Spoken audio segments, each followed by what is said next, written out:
studio Paolo Pizzolato, prima il Veneto. Grazie Pizzolato. Paolo Pizzolato ha lavorato è ancora nell'ambiente bancario, nell'ambiente delle banche. Mi dispiace perché forse inizio con una frase shock, però è giusto risvegliare secondo me gli animi di chi ci sta guardando e anche di quelli che non ci stanno guardando. Secondo me ci meritiamo tutto questo.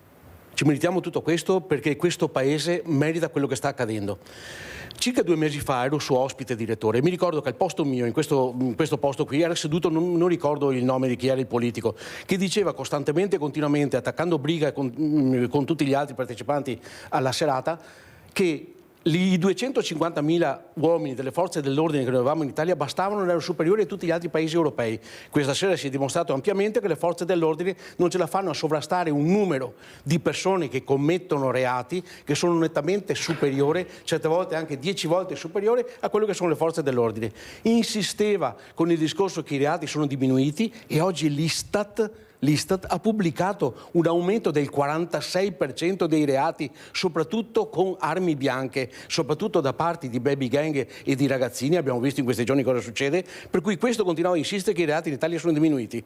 Allora, oltretutto sono uscite 2 notizie che secondo me sono state veramente avvilenti e sono anche notizie della nostra zona. Premesso nel Casertano che una famiglia ha chiesto 480.000 euro di danni a un poliziotto perché aveva ucciso una persona che stava compiendo una rapina o cose del genere. Non ricordo bene gli avvenimenti, scusatemi, però quello che è successo soprattutto a Padova, in stazione a Padova, sì, dove 2 poliziotti hanno tentato di arrestare uno spacciatore di droga e sono fatti avanti 70-80 di quelle persone abbronzate che vengono in Italia soprattutto per solidarietà, perché vengono prendere il sole da noi, e hanno minacciato i 2 poliziotti circondati da 70-80 persone a Padova, una delle città principali che noi abbiamo nel Veneto, e hanno dovuto stare anche un po' tranquilli fino a quando non sono arrivati un po' i rinforzi e, calmando gli animi, sono riusciti a portarsi via la persona che era indagata, la persona che aveva commesso il reato. Per cui una cosa è un paese vergognoso. Se poi si aggiunge, giustamente come è stato rilevato, che noi abbiamo Ilaria Cucchi che non mi rappresenta,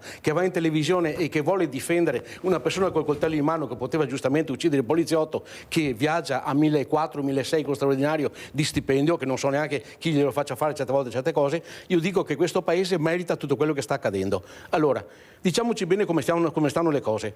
Se una persona commette un furto, prende 5, 6, 7, 8 mesi a seconda della gravità del furto. Fino a quando non ha superato i 4 anni e 8 mesi di condanne, questo non viene arrestato, per cui va fuori il giorno dopo, grazie alla tipologia di magistratura che abbiamo in Italia. Mi dispiace, ma la penso così, come la pensano tantissimi così.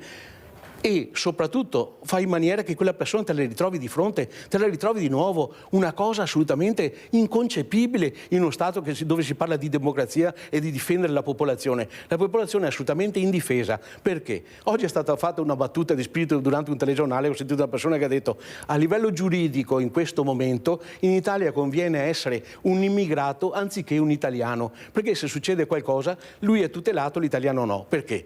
Perché se vengono dentro casa mia e io ho una pistola e ho il bambino piccolo nella stanza e cerco di difendere questi che mettono le mani addosso alla mia compagna, a mia moglie, alla mamma o quello che è, e cerco di fare in maniera di dissuaderli, oppure cerco anche di sparare perché vieni preso dall'eccitazione da quello che sta accadendo, quello che tu non passi rispetto al ladro che è venuto dentro casa tua è una cosa assolutamente inconcepibile in quello Stato. Sapere che vengono dentro casa tua e che tu non puoi difenderti e che anzi devi stare attento, perché se per caso ti difendi, casomai ti ritornano dentro casa per potersi vendicare, vuol dire che questo paese è un paese completamente fallito. Fallito nel momento esatto in cui noi decidiamo di fare in maniera di non difendere i cittadini.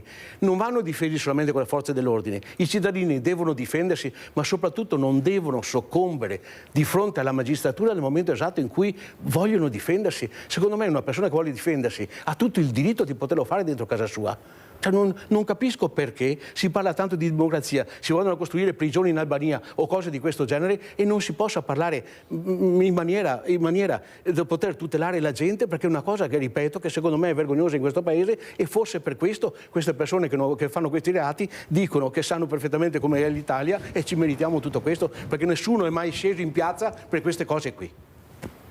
Grazie Pizzolato. Paolo Pizzolato. Sembra strano che in un paese dove l'edilizia è uno dei una delle materie che più sono fondamentali in questo paese, praticamente, dove in questo momento è una di quelle che sorregge il peso economico del paese, possa permettere questa sera di dire che siamo senza abitazioni, che siamo senza abitazioni da poter affittare. Sembra impossibile, soprattutto per un unico motivo, perché non c'è una legge, giustamente come è stato accennato, che possa far sì che coloro che tengono le case completamente chiuse o sfitte, dopo un certo numero di mesi che sono ancora completamente chiuse, non debbano obbligatoriamente o per legge rimetterli in circolo e poterli affittare alle persone che hanno bisogno. Dico questo perché, lavorando in banca e trovandomi di fronte alla realtà di ragazzi giovani che hanno bisogno di sposarsi, di far famiglia, di mettersi a posto, non sono in grado certe volte di fare mutui, per cui cercano e domandano aiuto anche alla banca per cercare di capire se trovano in giro delle case e delle abitazioni che sono in affitto. Trovandosi le porte chiuse, sono costretti a fare mutui in banca. Facendo mutui in banca noi non glieli facciamo perché non hanno un reddito molto alto, chiediamo la fideiussione di papà, mamma, nonno, del zio e anche del cane, per cui loro si trovano completamente in difficoltà. In un ambiente e soprattutto in una regione Veneto dove tanti invece locali potrebbero essere tranquillamente affittati. Quello, secondo punto, quello che a me fa un po' più rabbia, però in questo momento abbiamo parlato di case ATER, abbiamo parlato di affitti, eccetera, eccetera, è che nel caso di necessità, poi racconterò un aneddoto che mi è molto pesante dire qui in studio davanti alla gente, però è giusto logicamente e certe volte anche fare dei confronti che siano veritieri, mi secca veramente che ci siano personaggi in Veneto che hanno diritto di priorità rispetto ai veneti, a gente che sacrifica, a gente che lavora, che ha un reddito molto molto basso, che si trova venuto in Italia da poco, arrivato per qualche motivazione dal sud con punteggi nettamente più alti di un veneto, ad avere la possibilità di poter alloggiare e vedere che le altre famiglie invece sono in netta difficoltà e sono ospiti di parenti. Perché dico questo? Perché, e ripeto, è molto difficile anche da parte mia dire questo, chiedo scusa, è un aneddoto molto personale, per cui io ho avuto a che fare con la legge italiana e con quello che sono le necessità abitative nel momento esatto in cui io mi sono separato e divorziato da mia moglie. Il pignoramento che c'era all'interno della busta paga mia lavorando in banca era talmente alto, con i debiti da pagare, l'assegno di sostentamento per la ragazza che era minore, la moglie, eccetera, eccetera, dove a me restava uno stipendio per anni di 1.050 euro al mese. 1.050 euro al mese un dipendente di banca, visto che oggi si parla tanto di Banca d'Italia e di stipendi dei bancari. Qual è il problema mio? Qual è stato il problema mio? Il sindaco di Mira mi aveva dato tanto una mano, mi aveva sempre aiutato e per fortuna non ho avuto bisogno di questo aiuto. Non ho avuto bisogno solamente perché ho trovato la bontà di terze persone che mi hanno dato una mano. Perché? Perché il mio reddito come dipendente di banca, come funzionario di banca era molto molto alto, ma non vengono tenuti in considerazione quelle che sono le detrazioni e le spese che uno ha, l'assegno di mantenimento, il mutuo da pagare della casa della moglie, perché tanto le case vengono sempre assegnate alle mogli e ai figli, per cui una persona con 1.050 euro si è trovato in mezzo a una strada, mi vergogno a dirlo, mi sono trovato in mezzo a una strada, abitare per alcuni anni in una casa disabitata e poi trovarmi per fortuna di fronte alla realtà che alcune persone hanno aiutato e adesso anch'io ho un piccolo tetto, ho il caldo d'inverno, ho il fresco d'estate e c'è qualcuno che ha avuto cura di me. È per quello che dico che sono molto arrabbiato, perché gli edifici esistono, la possibilità esiste, però è una cosa vergognosa che non vengano utilizzati, che non ci sia un termine alla chiusura delle case che potrebbero essere affittate e che non ci sia cura, diciamo, da parte dello Stato delle case ATER, delle case popolari, delle case comunali, che invece secondo me potrebbero essere tranquillamente incrementate perché edifici ce ne sono. Grazie Pizzolato. E qui in studio Paolo Pizzolato, prima il Veneto. Grazie, buonanotte a tutti. Grazie molte.